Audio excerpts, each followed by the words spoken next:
In a dramatic departure from its customary diplomatic and indirect rhetoric, the Vatican has this week made two distinct and direct calls with regards to addressing the threat posed by the jihadist militant group Islamic State.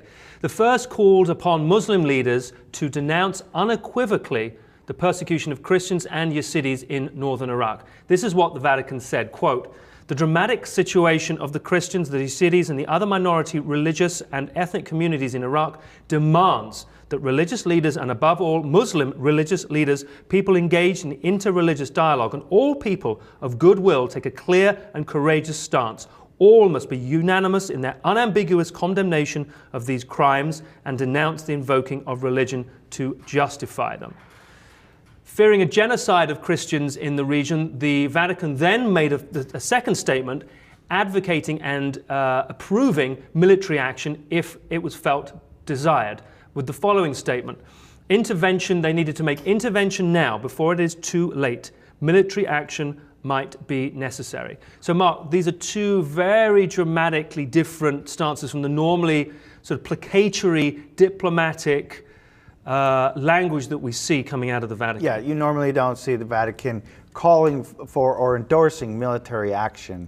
That alone is unusual. Correct. But they're seeing it as a just cause.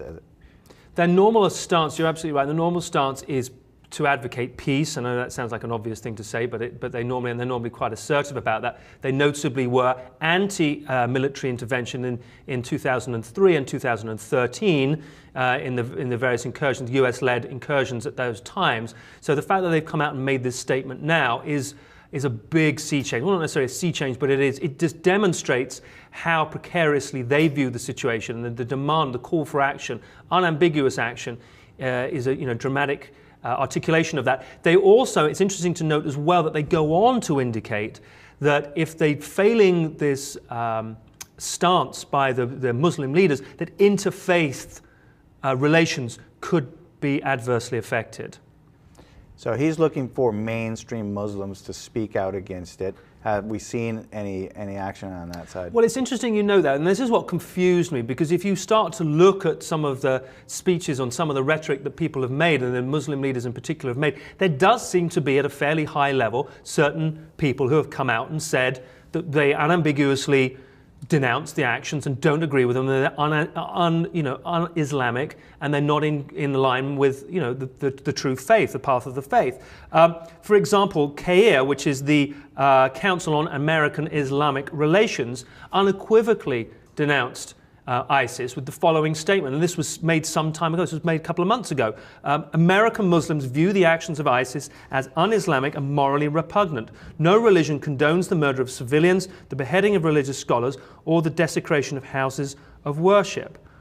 So it's interesting to know that. It's obviously, what I took from this was they're obviously not getting the response from the quarters that they're asking for, but there's fear. There's fear of retribution, because it could take place outside of the boundaries where the Islamic State is functioning. It could take place anywhere, through satellite organizations or people in Europe. Any cell anywhere could have retribution against somebody that they're not agreeing with. So people are afraid to speak out. This is dangerous. This is, not often do I compare things to the way things were when the Nazis took over, but there was a fear there. People were afraid to speak out, and that's how they were able to accomplish what they did. Right. I mean, there is an element of it being pervasive. I mean, just to quickly quote another high-ranking, well-respected Islamic scholar, International Union of Muslim Scholars,